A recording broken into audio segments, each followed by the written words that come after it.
આમ આદમી પાર્ટીના ફ્રન્ટલ સંગઠન અને પ્રદેશ કિસાન સેલના પ્રમુખ પ્રવીણ રામે ગુજરાતની જનતા માટે અગત્યની જાહેરાત કરી હતી. તેમણે જણાવ્યું હતું કે દેવભૂમિ દ્વારકા, પોરબંદર, જામનગર, કચ્છ, સૌરાષ્ટ્ર અને ઉત્તર ગુજરાતના અનેક ભાગોમાં ભારે અછત અને દુષ્કાળ જેવી વિષમ પરિસ્થિતિ સર્જાઈ છે. ભારત સરકાર અને રાજ્ય સરકારના દુષ્કાળ મેન્યુઅલ 2016ના નિયમો અનુસાર જે વિસ્તારમાં 10 ઇંચ કરતાં ઓછો વરસાદ થયો હોય અથવા સતત 28 દિવસ સુધી વરસાદ ન પડ્યો હોય તેને નિયમ અને નીતિ મુજબ દુષ્કાળગ્રસ્ત જાહેર કરવો પડે. વર્તમાન સ્થિતિ જોઈએ તો દેવભૂમિ દ્વારકા જિલ્લામાં માત્ર 2 ઇંચ સરેરાશના માત્ર 6% અને જામનગરમાં 7.5 ઇંચ વરસાદ નોંધાયો છે. આ ઉપરાંત જૂનાગઢ, રાજકોટ, ગોધરા, કોટડા સાંગાણી, બનાસકાંઠા સહિત સૌરાષ્ટ્ર અને ઉત્તર ગુજરાતના મોટા ભાગોમાં 10 ઇંચથી ઓછો વરસાદ થયો છે અને 28 દિવસ કરતાં વધુ સમયથી વરસાદ પડ્યો નથી. આમ તમામ નિયમો અને માપદંડો પૂર્ણ થતા હોવા છતાં સરકાર આ વિસ્તારને દુષ્કાળગ્રસ્ત જાહેર કરતી નથી. કૃષિ મંત્રી અને દ્વારકા જિલ્લાના પ્રભારી મંત્રી માત્ર વાતો કરે છે, પરંતુ ખેડૂતોની સહાય માટે તેમની પાસે કોઈ નક્કર યોજના નથી. તો આ દર્શક મિત્રો, આ અંગે વધુમાં પ્રવીણ રામે શું કીધું તે આપણે સાંભળીએ. આજે મીડિયાના માધ્યમથી એક ગુજરાતના ખેડૂતો માટે એક મહત્વની જાહેરાત કરવા જઈ રહ્યા છે. ગુજરાતની અંદર અત્યારે ગુજરાતના અનેક જિલ્લાઓમાં દ્વારકા હોય, પોરબંદર હોય, જામનગર હોય, કચ્છ હોય કે સૌરાષ્ટ્ર કે ઉત્તર ગુજરાતના અનેક ભાગોમાં અત્યારે દુષ્કાળ જેવી પરિસ્થિતિ છે. ત્યારે આમ આદમી પાર્ટી દ્વારા માનનીય ઈશુદાનભાઈ ગઢવીના નેતૃત્વમાં આવનારા દિવસોમાં એક દુષ્કાળ ઘોષણા સત્યાગ્રહ આમ આદમી પાર્ટી કરવા જઈ રહી છે અને એની આજરોજ અમે પ્રેસ વાર્તા દ્વારા એક જાહેરાત કરીએ છીએ. આમ તો સરકારના નિયમો મુજબ અને દુષ્કાળ મેન્યુઅલ 2016 મુજબ કયા વિસ્તારને દુષ્કાળ જાહેર કરી શકાય, તો નિયમો એવું કહે છે, દુષ્કાળ મેન્યુઅલ 2016 એવું કહે છે કે જે વિસ્તારમાં 10 ઇંચથી ઓછો વરસાદ પડે એ વિસ્તારને દુષ્કાળગ્રસ્ત જાહેર કરવો પડે. આ હું નથી કહેતો, આ દુષ્કાળ મેન્યુઅલ 2016 કહે છે, જે ભારત સરકારનો અને રાજ્ય સરકારનો છે.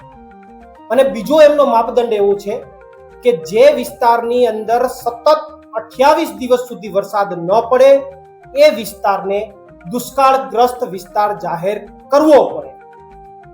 ત્યારે અત્યારે ગુજરાતની વાત કરીએ તો દ્વારકા જિલ્લાની અંદર દેવભૂમિ દ્વારકાની અંદર માત્ર ને માત્ર 2 ઇંચ વરસાદ પડ્યો છે. આખા વરસાદના સરેરાશ વરસાદના માત્ર 6%. ઇંચમાં વાત કરીએ તો ટોટલ 2 ઇંચ વરસાદ દ્વારકા જિલ્લામાં પડ્યો છે. પોરબંદર જિલ્લાની વાત કરીએ તો 5.5 ઇંચ વરસાદ પડ્યો છે. કચ્છની વાત કરીએ તો 5.7 ઇંચ વરસાદ પડ્યો છે. જામનગર જિલ્લાની વાત કરીએ તો 7.5 ઇંચ વરસાદ પડ્યો છે. એ જ રીતે તમે સોમનાથ લઈ લો, જુનાગઢ લઈ લો, રાજકોટનું કોટડા સાંગાણી લઈ લો કે બનાસકાંઠાના અમુક વિસ્તારો લઈ લો અને સૌરાષ્ટ્ર અને ઉત્તર ગુજરાતના અન્ય ભાગો લઈ લો, એમાં પણ અમુક વિસ્તારોમાં 10 ઇંચ કરતા ઓછો વરસાદ નોંધાયો છે. અને આ બધા વિસ્તારોની અંદર 28 દિવસથી વધારેનો સમય વીતી ગયા હોવા છતાં હજુ વરસાદ પડ્યો નથી. તો દુષ્કાળ મેન્યુઅલ 2016 મુજબ આ બધા વિસ્તારોને દુષ્કાળગ્રસ્ત જાહેર કરી શકાય એવી સ્થિતિ છે, નિયમ મુજબ છે, નીતિ મુજબ છે. તો સરકાર શું કામ નથી કરતી? એવા કયા કારણો છે કે સરકાર દુષ્કાળ જાહેર નથી કરતી?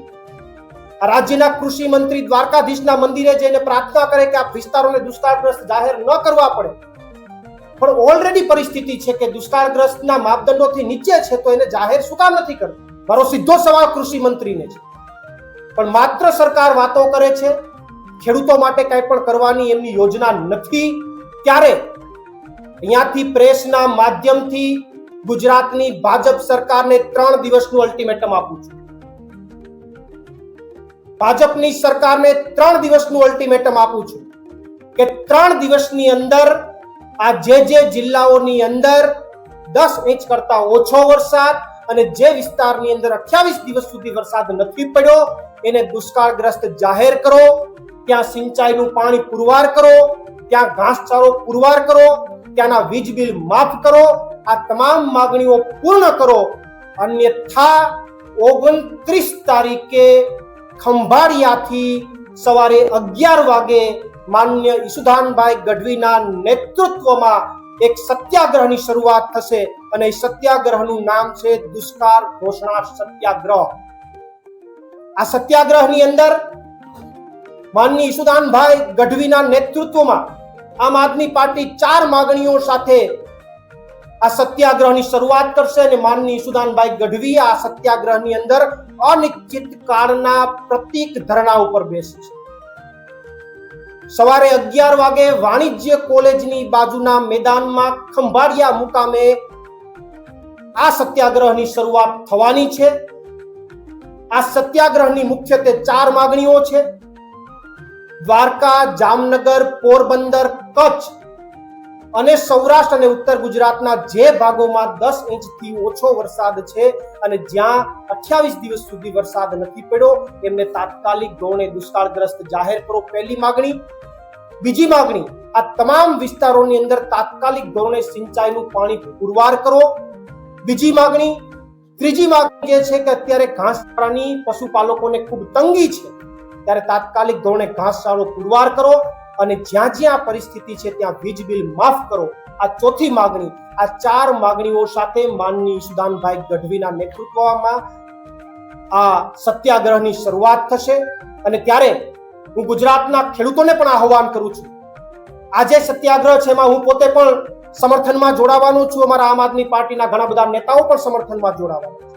ત્યારે હું ગુજરાતના ખેડૂતોને આહવાન કરવા માંગુ છું કે દ્વારકા જિલ્લાના ખેડૂતો હોય, પોરબંદરના હોય, જામનગરના હોય, કચ્છના હોય કે સૌરાષ્ટ્ર કે ઉત્તર ગુજરાતના એ ભાગના ખેડૂતો હોય કે જ્યાં સૌથી ઓછો વરસાદ થયો છે, જ્યાં 10 ઇંચથી ઓછો વરસાદ થયો છે, એ ખેડૂતોને આહવાન કરવા માંગુ છું કે આવો આપણે બધાય આ સત્યાગ્રહમાં જોડાઈએ. કારણ કે માનનીય ઈસુદાનભાઈ ગઢવી ખેડૂતો માટે કાયમી માટે લડતા રહ્યા છે. એ મહામંથનના માધ્યમથી મેદાને ઉતર્યા છે અને જ્યારે મેદાને ઉતર્યા છે ત્યારે આપણા બધાની ફરજ બને કે આપણે બધા આ સત્યાગ્રહમાં જોડાઈએ, આ ધરણામાં જોડાઈએ અને ખેડૂતોની તાકાત એટલી મોટી પુષ્કળ કરીએ, એટલી બધી મોટી કરીએ કે સરકારના જે કાન છે એના સુધી આપણી વાત પહોંચે અને એને તાત્કાલિક ધોરણે આ વિસ્તારોને દુષ્કાળગ્રસ્ત જાહેર કરવા પડે. સાથે સાથે હું ખેડૂતોને એ પણ કહેવા માંગુ છું કે જાગો ખેડૂતો જાગો અને હવે ખંભાળિયા પહોંચીને હક માંગો. જાગો ખેડૂતો જાગો, ખંભાળિયા પહોંચીને હક માંગો અને સરકારને પણ એ કહેવા માંગુ છું કે દુષ્કાળ મેન્યુઅલ 2016 અમલ કરો. દુષ્કાળ મેન્યુઅલ 2016 અમલ કરો અથવા ખેડૂતોનો સામનો કરવા માટે તૈયાર રહો. આ હું સરકારને પણ અહીંયાથી ચેલેન્જ ફેંકું છું. એટલે 29 તારીખનો જે આયોજન છે એ 29 તારીખના આયોજનમાં હું ગુજરાતના તમામ ખેડૂતોને આહવાન કરું છું કે માનનીય ઈસુદાનભાઈ ગઢવી જ્યારે ધરણા ઉપર બેસવાના છે, અનિશ્ચિતતાના પ્રતિક ઉપવાસ ઉપર બેસવાના છે, પ્રતિક ધરણા ઉપર બેસવાના છે, ત્યારે બધા ખેડૂતો એમની સાથે રહીએ, સહયોગ આપીએ અને આ ધરણામાં જોડાઈએ. એટલી મહત્વની વાત છે. બાકી અન્ય કોઈ વાત હોય, અન્ય કોઈ પ્રશ્ન હોય તો આપો. તો દર્શક મિત્રો, આ હતા આમ આદમી પાર્ટીના ફ્રન્ટલ નેતા અને કિસાન સેલના નેતા પ્રવીણ રામ. તેમણે જે રીતે ગુજરાતમાં જે જિલ્લામાં વરસાદ ઓછો પડ્યો છે અને સરકારી ધારાધોરણ હેઠળ તેમને દુષ્કાળગ્રસ્ત જાહેર કરવો પડે તેની વાતચીત કરી હતી. તો દર્શક મિત્રો, આ અંગે આપનું શું મંતવ્ય છે તેમને કોમેન્ટ બોક્સમાં જરૂરથી લખીને જણાવશો. અને દર્શક મિત્રો, આપ આવા સમાચાર જોવા માગતા હોય તો અમારી ચેનલ લાઈક કરો, શેર કરો, સબસ્ક્રાઈબ કરો. અને જો તમે દર્શક મિત્રો અમારા અહેવાલને ફેસબુક પેજ પર જોઈ રહ્યા છો તો તમે અમારી ફેસબુક પેજને ફોલો કરો. ઇન્સ્ટાગ્રામ પર જોઈ રહ્યા છો તો તમે અમારા ઇન્સ્ટાગ્રામ પેજને ફોલો કરો.